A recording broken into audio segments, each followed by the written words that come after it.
Bismillahirrahmanirrahim. Alhamdulillahi Rabbil Alamin. Wassalatu wassalamu ala asyrafil anbiya'i wal mursalin. Nabiyina Muhammadin wa ala alihi wa sahbihi ajma'in. Assalamualaikum warahmatullahi wabarakatuh. Ngayon, alamul jin wa syayatin, insyaAllah. At yatalakay na natin yung mga epekto ng mga jin sa mga tao. Yung huli nating natalakay, yung mga dahilan ng pagsapi ng jin sa tao. Hindi na natin tatalakayin pa yung gamot o paggamot doon. Kasi meron naman dedicated na chapter doon, yung sa chapter 5 inshallah. So hindi na natin kukunin yun ngayon. Tapusin na lang muna natin tong chapter na ito, inshallah. Wala namang sinasapian dito, di ba? So hindi pa natin kailangan inshallah yung impormasyon na yun. Ngayon, sumunod, Qaidul ma'arakati fi sirai ad-dairi bainal alimi syayatina wa alimul bashar. So ito ay kumbaga digmaan, hindi lamang syempre sa pagitan ng mga tao kasi naiintindihan na natin yun. Syempre maaari din mangyayari na magkakaroon ng digmaan sa pagitan ng mga tao at ng mga demonyo. So itong bagay na ito, sa paniniwala ng mga Kristiyano, si Iblis daw, si Satanas, siya raw ay nag-organize ng kanyang digmaan laban kay Allah. Pero hindi natin yun pinaniniwalaan kasi alam ni Iblis, hindi niya kayang digmain si Allah.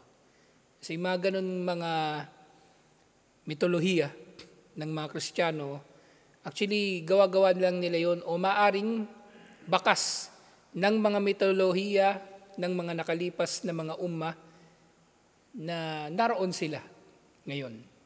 Tinutukoy ko rito mitolohiya ng mga European, Greek at Roman lalong-lalo na.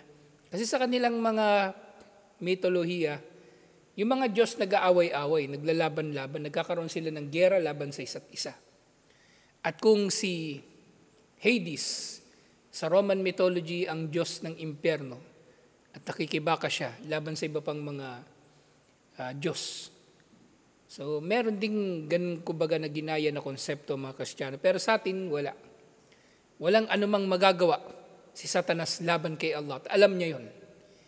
At alam niya ang bagay na yon. Kaya nga nakapokus siya sa tao. Hindi niya mapipinsala si Allah. So sinasabi, Iblisu, huwa alladhi yukhattitu lil ma'rakati ma'a banil insan wa yakuduha. Si Iblis siya ang nagpaplano sa kanyang pakikidigma laban sa mga tao at namumuno rito. Siyempre sa digmaan na ito, lilinawin natin muli, hindi ito digmaan sa pamagitan ng sandata. Yung magtatagaan yung mga tao at yung mga demonyo. Hindi. Katulad ng nangyayari sa pelikula. Ito siyempre yung mangyayari sa pamagitan ng iba't ibang mga pakana ni Satanas. Na ang demonyo, ang mga demonyo, hindi nila kumbaga pinipinsala ang mga tao o hindi limitado ang pamiminsala nila sa mga tao sa pamagitan ng pagsapi, sa pamagitan ng pagpapatupad sa kulam at iba't iba pang mga kababalaghan o karunungang itim. Ito nga higit sa lahat yung natalakay na natin, ang mailigaw ang mga tao. Nang sa gayon ng mga tao ay kasama nila doon sa impyerno. Na dito, wa min kaidatihi yursilul bu'utha was-saraya fil ittijahati al-mukhtalifa. At mula raw sa kanyang kampo, kumbaga mula sa kung saan man naroroon si Satanas, pinapadala niya ang iba't ibang mga sundalo niya sa iba't ibang mga misyon patungo sa iba't ibang direksyon. وَيَقْدُ مَجَالِسِ يُنَاكِشُ جُنُودَهُ وَجُيُوشَهُ فِيمَا سَنَؤُهُ. At doon sa kanyang trono, kumbaga o doon sa lugar na kung saan naroon siya, ang kanyang mga sundalo ay kanyang kumbaga kinakausap, binibigyan ng briefing kung anong kanilang magiging trabaho. At syempre magkakaroon din siya ng pagtutuos doon sa kanyang mga sundalo, sa kanyang mga kampon, kung mainam ba yung kanilang mga nagawa. Wayuthni alalladina ahsanu. Pupurihin niya yung mga demonyo na naging mahusay sa kanilang trabaho. Wa ajadu fil idlali wa fitnatin nas. At syempre, pinakakapuri-puri sa kanila yung pinakamahusay ang dinulot na pagliligaw sa mga tao at pagdudulot ng kaguluhan sa mga tao. Yun ang pinakamatinding demonyo. At mas nakakatakot pa yun kaysa doon nga sa demonyo na sumasapi. Kasi sa makabagong panahon, sa pamagitan nga ng mga pelikula, kumbaga itinatanim sa ating isip na ang pinakanakakatakot na pwedeng gawin ng demonyo yung sasapi sa tao o magdudulot sa tao ng pinsala. Pero hindi. Yung pinsala na yun dito lang sa dunya. Pero ang pinsala nila na pagdurusahan ng tao habang panahon, ito yun. Ang pagkaligaw at ang paglaganap ng mga fitna sa mga tao. Na maaring yung fitna hindi kufur, di ba? Bawas Satanas, bubulong siya dun sa ilang mga Muslim, magrebelde kayo, mag-aklas kayo, o maging terorista kayo. O nagkaroon ng fitna na dahil doon sila ay mamiminsala sa mga tao at sila naman ay mananagot sa kanilang pamiminsala sa mga tao. Iniulat Imam Muslim mula kay Jabir bin Abdullah radiyallahu anhu, أن النبي صلى الله عليه وسلم قال إن إبليس يدعو أرشه على الماء. Tunay na si Satanas ay inilalagay niya ang kanyang trono sa tubig. So dito inilarawan ni Propeta Muhammad sallallahu alaihi wasallam syempre ang mga hadith na napagtibay, pinaniniwalaan din natin na ito nga ay bahagi ng wahi. Pero hindi nga ito Quran. Ito ay bahagi ng wahi. Walang sinabi si Propeta Muhammad sallallahu alaihi wasallam liban na lamang sa kung ano ang nais ni Allah na ipasabi sa kanya. Kaya ang sinasabi, di ba? Wa ma yantiku anil hawa in huwa illa wahyun yuha. Si Propeta Muhammad sallallahu alaihi wasallam hindi siya nagsasalita sa pamagitan ng mga sarili niyang pagnanasa. Pagkus ang kanyang sinasabi, kahit yung mga hadith ay wahi na ipinahayag sa kanya. Pero syempre, pagdating sa mga hadith, kailangan natin mag-ingat, kaya ang paghahawakan lang natin ng mga hadith, yung mga hadith na napagtibay mula sa kanya. So ito ay mula kay Imam Muslim. Ni Satanas ay mayroong trono at inilagay niya ito sa lupa. At inilagay niya ito sa tubig. Sa tubig niya ito inilagay. Bakit sa tubig? Hindi ko alam. Wag niyo na ako usisahin. Inunahan ko lang yung kambal. Bakit sa tubig? Hanapin ko ngayon dito. Kasi noon ko pa naisip din ito. Ba't nga kaya sa tubig? Hanapin ko yung paliwanag nitong hadith na ito. Thumma yab'athu saraya, at siya raw ay nagpapadala ng mga saraya. Yung saraya dito, ito rin yung katulad ng ginagawa ng mga sahaba ng mga sariya na kumbaga patrolya ng maliliit na grupo ng mga sundalo na sasalakay sa mga kalaban. So si Satanas sa kanyang mga sundalo daw na ipapadala, ang pinaka magiging malapit daw sa kanya ay yung pinaka magdudulot ng pinakamatinding fitna sa mga tao. Yun ang magiging pinakamalapit kay Satanas. Ibig sabihin, ito na yung magiging mataas ang ranggo sa mga demonyo. Yung pinaka magdudulot ng fitna. Ngayon, nabanggit ko kanina, ngayon sa mga tao, iniisip nila na yung pinakamatinding magagawa ng mga demonyo, yung sumapi sa mga tao. Pero ngayon naisip ko nga rin, yung mga ganong gawain, posible nga rin na malaking fitna ang idinudulot nila. Dahil yung fitna ng pagsapi ng mga demonyo ay hindi lamang pumipinsala dun sa kanilang sinapian. Ito ay pumipinsala din sa mga naniniwala, dun sa mga nangyari sa pagsapi na yon at sa pagpapalayas sa masamang espiritu na yon. Kasi halimbawa, di ba, may sinapian, mas darating yung pari. Tapos sasabihin ng pari, sa ngalan ni Jesus, umalis ka. O yung demonyo, umalis nga nang binanggit ang pangalan ni Jesus. Di napagtibay ang shirk ng mga tao, napagtibay ang pagsamba ng mga tao kay Isa, alayhis salam. Napagtibay ang pagtatambal nila kay Allah. Sa bandang huli pala, no, nagdudulot din pala yun talaga ng fitna. So hindi yung ginagawa ng mga demonyo o ng satanas randomly, na trip niya lang. Meron silang plano. Meron silang plano sa lahat ng mga bagay na ito. At kabilang sa mga tagpo ng pag-uutos ni Satanas at yung pakikipag-usap niya sa kanyang mga sundalo, yaji'u ahaduhum fayakul, darating ang isa sa kanyang mga sundalo at magre-report ito kay Satanas. Fa'altu kada wa kada. Sasabihin niya doon sa boss niya, ginawa ko yung ganito at ganyan. Fayakulu, masana'ta shay'an. Masana'ta shay'an. Wala kang ginawa na kahit ano. Parang hindi masaya si Satanas sa ginawa niya. Walang kwenta yan. Walang kwenta yan ginawa mo. Kala, dinugtong ni Propeta Muhammad sallallahu alaihi wasallam, thumma yaji'u ahaduhum fayakul, at darating ang isa pa sa kanila, sa mga sundalo niya, at ito'y magre-report. Sasabihin niya, ma taraktuhu hatta farraktu bainahu wa baina imraatihi.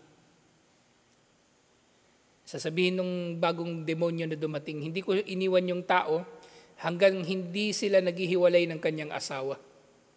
So nagdulot ng fitna yung demonyo sa pagitan ng lalaki at ng kanyang asawa.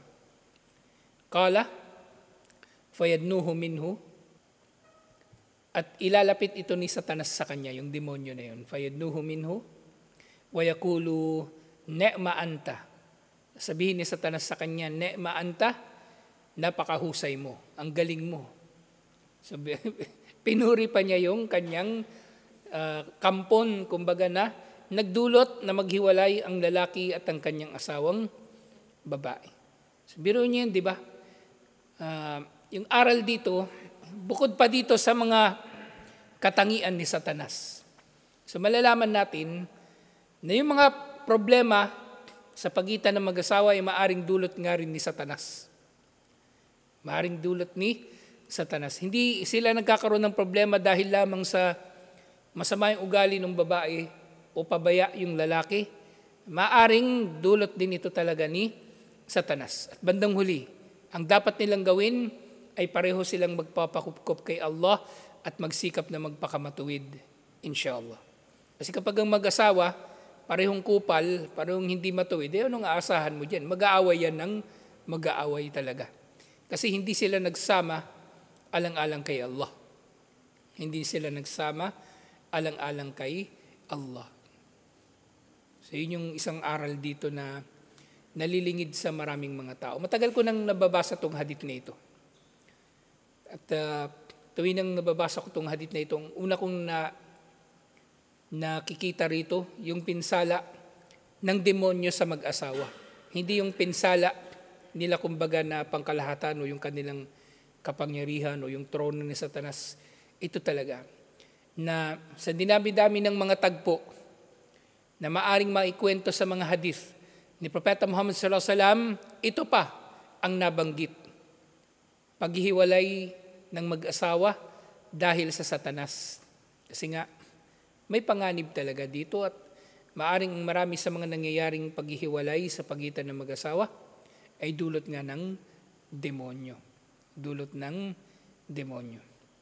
Muli iniulat ni Imam Muslim sa kanyang sahih. Mula naman ito kay Abu Sa'id Al-Khudri, anna Rasulullah sallallahu alaihi wasallam qala, sinabi ni Propeta Muhammad sallallahu alaihi wasallam li Ibni Sa'id, sinabi ito ni Propeta Muhammad sallallahu alaihi wasallam kay Ibn Sa'id, waqad laqiyahu fi ba'di turuqil Madinah. Si Ibn Sa'id, na salubong daw siya ni Propeta Muhammad sallallahu alaihi wasallam sa ilang mga kalsada doon sa Madina. At itong si Ibn Sa'id, kung maalala ninyo, ito yung isa sa mga tao na pinagdudahan ni Propeta Muhammad sallallahu alaihi wasallam kung siya yung Dajjal. Kung siya yung Dajjal. Ha? Ano? Ibn Sa'id nga. Ba't ano ba naalala nyo? Sayyad? O yun din yun. Sa'id, Sayyad, kumbaga iba-ibang ano. Kasi sa Arabic, Yung Said, di ba, yun na yung, yung verb, yung adjective. Tapos yung adjective, di ba, may comparative tsaka may superlative. Pangit, mas pangit, pinakapangit. So ito, Ibn Said, Sayyad, mas matindi. Pero siya rin yun. Siya rin yung tinutukoy dito. Na dito nga, wakana yashukku sallallahu alaihi wasallam annahu dajjal. Yung ang pinagdududahan ni Propeta Muhammad sallallahu alaihi wasallam na siya na yung Dajjal. Siyempre, alam natin na, kumbaga, nangyari ito na nagdududa si Propeta Muhammad sallallahu alaihi wasallam, pero kalaunan na pagtibay na ang Dajjal paparating pa lang. Wala siya doon sa Madina. So sinabi ni Propeta Muhammad sallallahu alaihi wasallam sa kanya, matara, ano ang nakikita mo? At isa ito sa mga conversation nila, siyempre, na nagdudulot na magduda lalo si Propeta Muhammad sallallahu alaihi wasallam sa kanya. Kasi kakaiba yung kanyang mga sinasabi. Kakaiba yung kanyang mga sinasabi. Kung si Omar bin Al-Khattab radiyallahu anhu, may katangian siya na meron siya mga sinasabi na bandang huli kinakampihan o kinakatigan ng Quran. Ito naman si Ibn Sayyad o Ibn Said, meron siyang mga sinasabi na mas nagiging kaduda-duda. Tuloy siya. Qala ara arsyan alalma. Sabi niya, nakikita ko ang trono na nasa tubig. Faqala Rasulullah sallallahu alaihi wasallam, sinabi ni Propeta Muhammad sallallahu alaihi wasallam, tara arsya iblis alal bahar. Ang nakikita mo na trono na yon ay trono ni Satanas na nasa dagat. So yun yung tinutukoy doon. Yun yung tinutukoy doon na nakita ni Ibn Sayyad o Ibn Said. Wa syaitanu lahu khibratun tawilatun madidatun fi majalil idlal. At si Iblis nga, si Satanas, meron siyang experience sa pagliligaw sa mga tao na hindi basta-bastang experience. Experience na tawila, mahaba, kasi mahaba yung buhay niya. Si Satanas, ayon sa sinasabi ng mga scholar, yung aya na humihiling siya kay Allah ng palugit, ibig sabihin mabubuhay siya, mananatili siyang buhay hanggang sa araw ng paghuhukom. Hanggang sa araw ng paghuhukom. So, ibig sabihin, ganun kahaba yung buhay niya na naririto siya sa mundo, ilang daang libong taon na yun na merong tao at naunang nilikha ang mga demonyo ay ang mga jin, meron ilang daang taon silang nauna, kumbaga, o hindi pa natin nabasa, nauna sila. So, maaring milyong taon na silang nabubuhay dito sa mundo. So, malawak o mahaba ang kanyang experience at kasama ng experience ang kaalaman. Kasama palagi ng experience ang kaalaman. Kaya nga, dapat pahalagahan ng mga tao, yung mga tao sa paligid yan na mayroong mas mahabang experience. Mas mahabang experience. Kasi yun yung isang bagay na hindi pinahalagahan ng iba. Yung merong tao na merong mas mahabang experience na sana tinatanong niya o kukuha siya mula sa tao na ito ng impormasyon. Pero merong mga tao sukdulan ng yabang, kumbaga confidence, na hindi sila kumikilala sa experience ng iba. So dapat kumikilala tayo sa experience ng parang sa sa management. Kahit ikaw pa yung may-ari ng negosyo, kumilala ka ng experience ng iba sa bagay na yun para meron kang makukuha sa kanilang mga insight tungkol sa bagay na yun. Huwag mong sosolohin yung desisyon. Kumbaga. Parang si Manong. Pipigilan mo, di mabanggit si Manong. Si Manong halimbawa. Di ba? Ano siya? Maganda yon yung palaban, kumbaga, walang kinatatakutan sa negosyo. Kasi minsan sablay na . At ang masama, hindi lang sarili niya yung pinapahamak niya. Damay tayo lahat kapag meron siyang palpak. Hindi siya marunong magtanong. Nung nasa sakina pa kami, yung problema sa kanya. Hindi siya marunong magtanong kung ano bang gagawin. Meron kang papayo, meron siyang ibang idea. Lagi meron siya ibang idea. So mahalaga experience. Mahalaga yung experience. So dito napakahaba nung kanyang experience sa pagliligaw. Walidhalika fa innahu yujidu wad'a khutatihi. Dahil dito mahusay siya sa pagpaplano. Mahusay siya sa kanyang pagpaplano. Wanasbu masayaduhu, wanasbu masayadihi, wa ahabilihi. Dahil dito magaling siyang maglagay ng mga patibong na dito mahuhulog ang mga tao. Fahuwa lam yazil hayyan yudillun nasa mundu wujidal insanu ilal yawmi wa ila an taqumas saa. Ito na nga yung sinasabi ko kanina. Dahil si Satanas nananatili siyang buhay mula sa kauna-unahang araw na umiral ang tao, si Adan, hanggang sa araw natin na ito, hanggang sa dulo pa ng panahon. At maari nga na si Satanas, meron pa nga siyang ilan sa mga kaalaman pagdating sa mga bagay-bagay na mangyayari sa hinaharap. So magaling talaga siya pagdating sa kanyang mga pagpaplano. Yung nga yung kwento tungkol kay di ba? Yung kay Barsisa. Bagaman hindi ito napagtibay na hadith.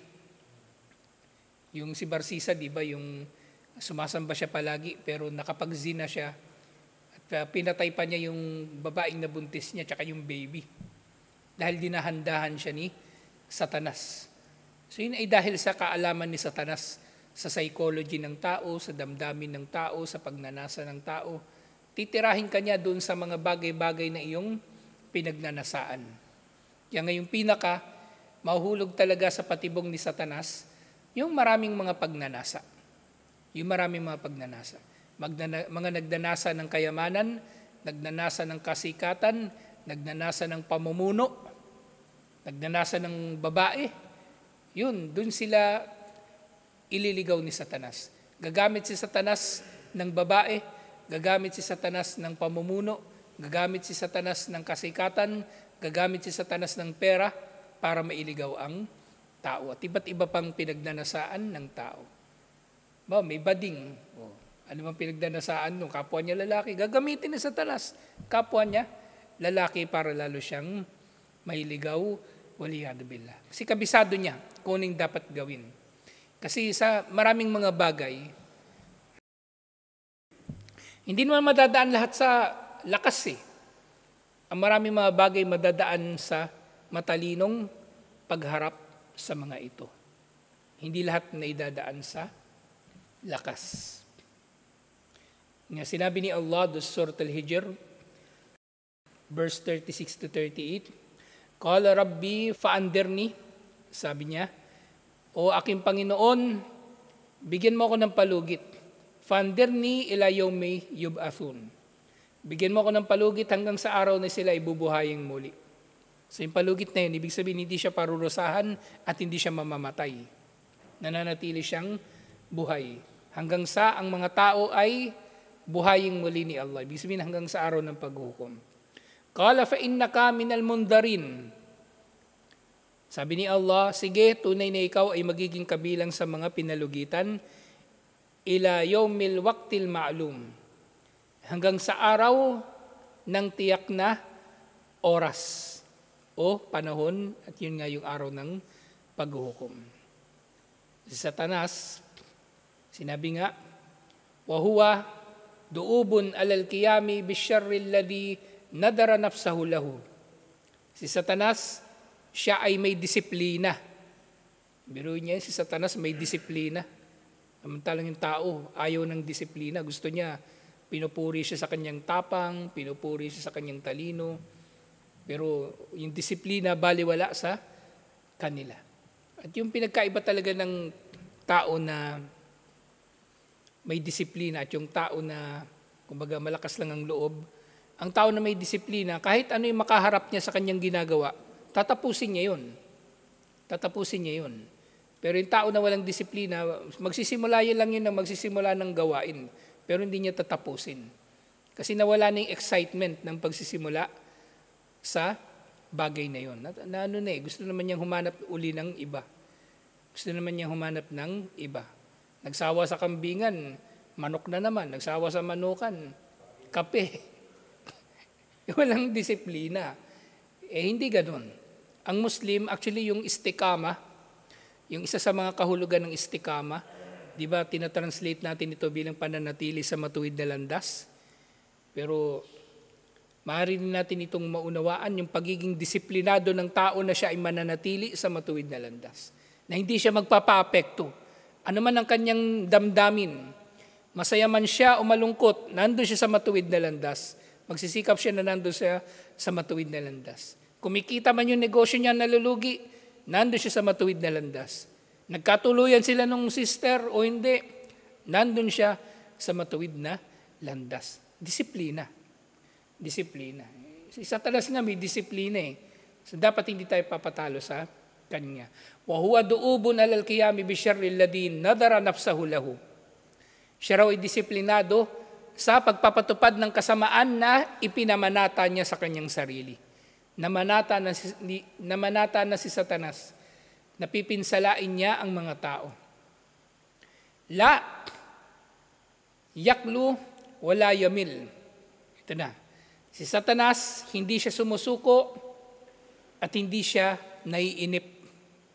Hindi siya sumusuko at hindi siya naiinip. At yun nga, ito yung problema din sa mga tao. Lalong-lalo na sa pananatili sa matuwid na landas. Kapag ang tao naiinip sa kanyang gawain, wala, nahanap na siya ng gagawin na iba na dito siya magiging masaya o makakikita siya rito ng kasiyahan. Sukdo lang sirain niya yung naunan na niyang sinimulan para lang makakuha na naman ng bagong pagkakaabalahan. Parang si Manong uli. Siya lagi sample natin eh. No. May ugali siya talaga yung hindi niya tinatapos yung anumang bagay. Nagsimula siyang resort, di niya tinapos. Simula siyang masjid, di niya tinapos. May mga pabahay, hindi tinatapos.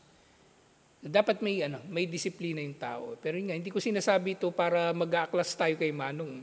Sinasabi ko ito para makikita natin yung resulta kapag ang tao ay walang disiplina. Wala lang, paikot-ikot ka lang. Tapos aasa ka na merong ibang magiging resulta ang ginagawa mo. May kasabihan nga katangahan daw na yung tao, pare-pareho lang naman yung ginagawa niya pero umaasa siya na magkakaroon ng ibang resulta.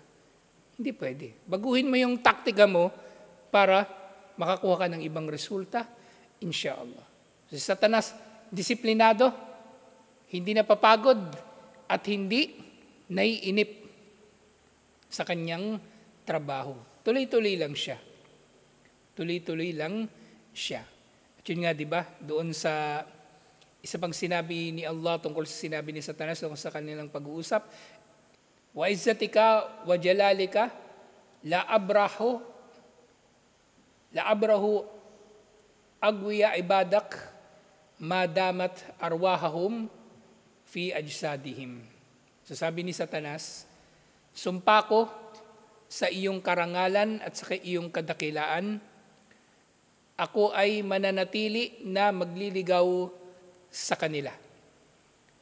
Ako ay hindi titigil sa pagliligaw sa kanila hanggat nananatili ang kanilang kaluluwa sa kanilang mga katawan. So kaya nga, tinan nyo, di ba? Natalakay natin yung dati, di ba? Kapag pinanganak daw yung tao, sinasaktan na siya ni Satanas. Umiyak daw yung baby pag pinanganak. Tapos kanyang buong buhay, nandun si Satanas. Kahit sa kanyang sala, nandun pa rin si Satanas nang gugulo sa kanya. Di ba merong syaitan na pangalan niya Khanzab na lumalapit sa mga tao habang nagsasala. At hanggang sa dulo ng kanyang kamatayan, sa dulo ng kanyang buhay, sa kanyang kamatayan, naroon ang fitnatul mahya wal mamat. At ito na yung pinakamatinding fitna na nandun na mismo si Satanas na sinisikap niya na mailigaw ang tao sa huling pagkakataon. Na mailigaw niya ang tao sa huling pagkakataon. Hadith ito na iniulat ni Imam Ahmad at Al-Hakim. Alhamdulillah, sumagot si Allah kay Satanas. Kaya sabi ni Satanas, di ba? Sumpaman sa iyong, kumaga namamanata nga Satanas, sumpaman sa iyong karangalan at kadakilaan, ililigaw ko sila hanggat hindi sila namamatay. Pero sabi ni Allah, wa izzati wa jalali, sumpaman sa aking karangalan at kadakilaan, la azalu agfiru lahum mastagfaruni. Ako ay mananatili na magpapatawad sa kanila hanggat sila ay humihingi ng tawad sa akin. So, makuha natin ditong aral. Yung patuloy na paghingi ng tawad kay Allah, inshallah, ay magiging dahilan na hindi tayo maililigaw ni Satanas. Pero ang problema nga, yung tao na hindi umaamin na siya ay nagkakasala o hindi nagkakamali, wala siyang hihingi ng tawad. Kasi hindi siya umaamin na nagkasala siya eh. Wala siyang itatama sa kanyang sarili. Kaya nga bandang huli, lagi kong sinasabi, ang ikhlas ang ugat ng lahat ng mabuting asal. Kasi kung ang tao may ikhlas, magiging matapat siya sa kanyang sarili, magkakaroon siya ng sidik at matutuos niya ang kanyang sarili kung siya ba ay nagkasala o hindi. At kapag nalaman niya na siya ay nagkasala, sa pamagitan lang nito, ihingi siya ng tawad kay Allah. Kaya nga ang unang kondisyon ng tauba, ang pag-amin sa kasalanan. Dahil kung hindi ka amin sa kasalanan, wala kang pagsisisihan. Hindi ka hingi ng tawad kay Allah. Hindi na ito tama yung mali. Pero yung tao, di ba, na matuwid, matapat, mapagpakumbaba, lahat ng yun mga katangian na nagmumula sa ikhlas, ito yung tao na tunay na hihingi ng tawad kay Allah at magbabalik loob kay Allah, inshallah. So ito yung pakikidigma ng mga demonyo laban sa mga tao, waliyadu billah. Tutuloy pa natin ito, inshallah, kasi meron dito isang chapter tungkol doon sa katotohanan na ang syaitan ay maaring gagamit hindi lamang sa kanyang kapwa-tao, bagkus ay ang syaitan ay hindi lamang gagamit sa kanyang kapwa-demonyo. Maaari din siyang gagamit ng tao laban sa tao. Sa tutuloy natin ito, inshallah. Assalamualaikum warahmatullahi wabarakatuh.